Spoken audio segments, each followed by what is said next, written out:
Winter signaled the arrival of several things for the Fat Controller's engines. The coming of Christmas, the need for more coal to keep warm,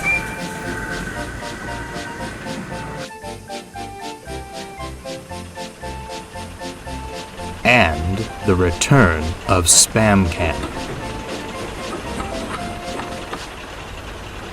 Why must I suffer the torture of being here again? He croaked. Anyone could deliver these rotten coal trucks. All I want for Christmas is reprieve from this island. I'd hardly call doing your work torture, Edward chuckled. Besides, the best gift is being of service during the holidays. I say, Edward, called Gordon. Not neglecting your washout just to converse with Spamcan, are you? Don't worry about me, Gordon. A washout is secondary to our passengers' needs, especially at this time of year. Your goody-two-buffers attitude is revolting, Spamcan flounced. You'd think I'd done something wrong, having to endure this drivel. You must be on the naughty list, with all that coal you've brought, Gordon chuckled. Losing patience, Spamcan slipped away to the fuel pump.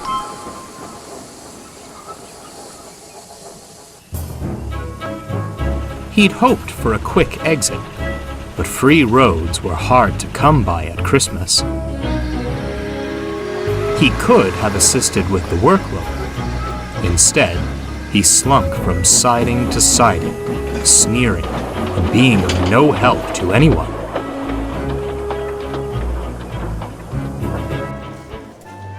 By nightfall, he'd only managed to move from the yard to the station. He eyed Gordon and Edward, preparing their evening trains. Stupid steamers, he growled. I could be halfway across the island before they're even ready. Having had enough, he scuttled up to the signal box. I say, my good man, he called to the signalman. Surely you have a clear path for me? Nope, grunted the signalman, hardly looking up from his levers. Oh, Spamcan replied. I quite understand the weight of your assignment. Why, it's you who ensures everything runs to schedule. Passengers getting home, goods being delivered. Only I'm the engine who must get people and parcels from point A to B. It's only natural. I'm stronger, faster, better, at the very least more handsome than those aging kettles. You wouldn't want to delay an essential engine like me. All right! For pity's sake, the signalman shouted, losing his patience. Be on your way! A wise decision, Spamcan smirked triumphantly. Good tidings to you. With a honk, he shot off into the night. The signalman sighed with relief. Not realizing the road he sent Spamcan down was meant for another engine. The very nerve of that diesel, Gordon fumed. Always knew he was a bad omen. Now he's made me late. Oh, just let me catch him. I'll give him something to grumble about. I appreciate your feelings, Gordon, came a stern voice, but I shall be the one to discipline our visitor. Yes, sir, Gordon blushed. You may disagree, the Fat Controller continued, but this delay is very much a blessing. One of your coaches has a fault in its brakes. We must replace it before you can depart. Worse and worse, Gordon groaned. Edward, smiled the Fat Controller, you will depart first. We cannot delay your passengers as well. 199 has been halted at Crosby. You have a clear run to the junction. Off you go, please. Cheer up, Gordon, Edward chuckled as the guard's whistle blew. You'll be making up for lost time soon. I'll warn old Spamcan of the oncoming storm.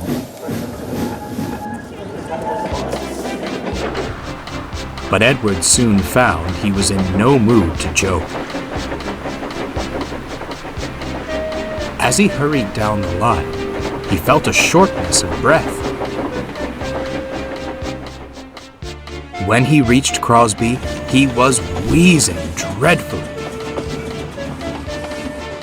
Spamcan, sulking in the siding, eyed him with amusement. "That's torn it," Edward's driver scowled. "You've barely any steam. This is what you get for neglecting your washouts." "I didn't want to disappoint our passengers," Edward gasped. "And how's that going for you?" Spamcan smirked smugly. "You've been no help to anyone," Edward scolded, getting his breath back. "Perhaps you could help me to the junction." "And why would I do that?"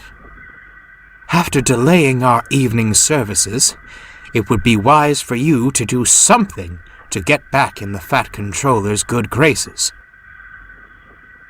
Edward's remark had a sobering effect. Spamcan did the smartest thing he'd done all day. With a disgruntled honk, he forged ahead, dragging Edward and the coaches along.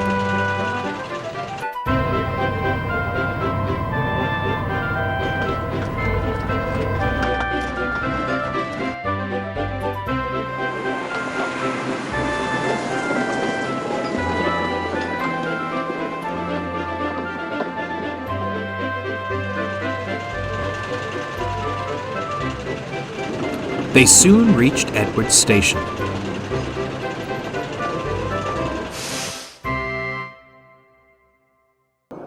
A snow-covered Spamcan moved Edward to a siding, while Boko took charge of the train.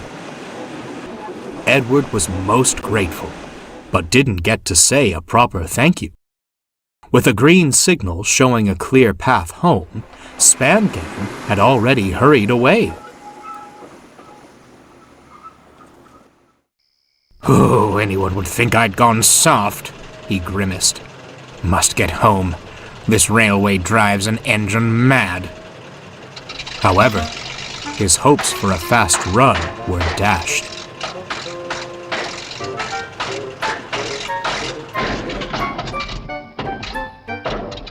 "What's the matter now?" he winced. "Your air intake is clogged," shivered his driver upon inspection.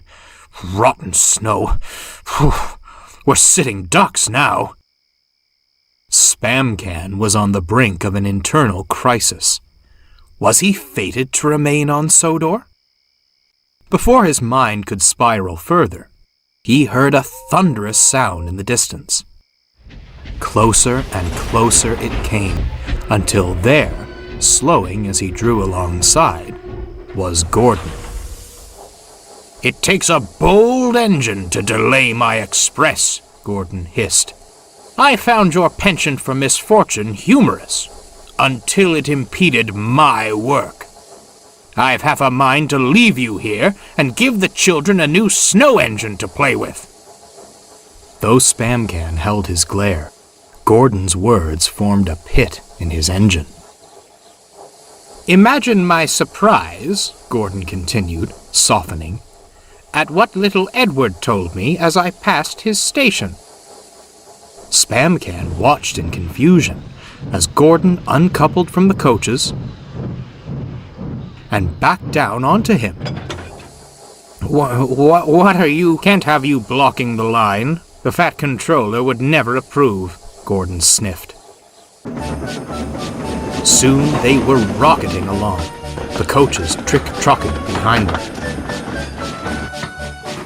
Both engines were silent, Gordon in concentration, Spamcan in contemplation.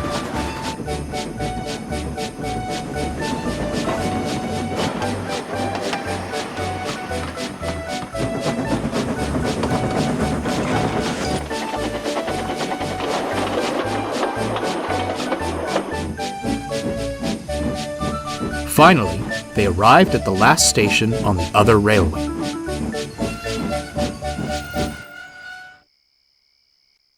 Gordon left the coaches and shunted Spamcan to the shed. "Well, well," he smirked as he backed down beside the diesel. "You finally got your reprieve from our railway, with quite the storied journey." "Yes, well," Spamcan chuckled nervously. "You will keep the details of my extrication and, gratitude hush-hush, won't you?" "Naturally," Gordon replied. Spamcan sighed with relief. "I'll need some sort of leverage when you next return to our island. And you always return, as we know." Gordon snickered himself to sleep. Spamcan stayed awake, shuddering at the thought of his next return.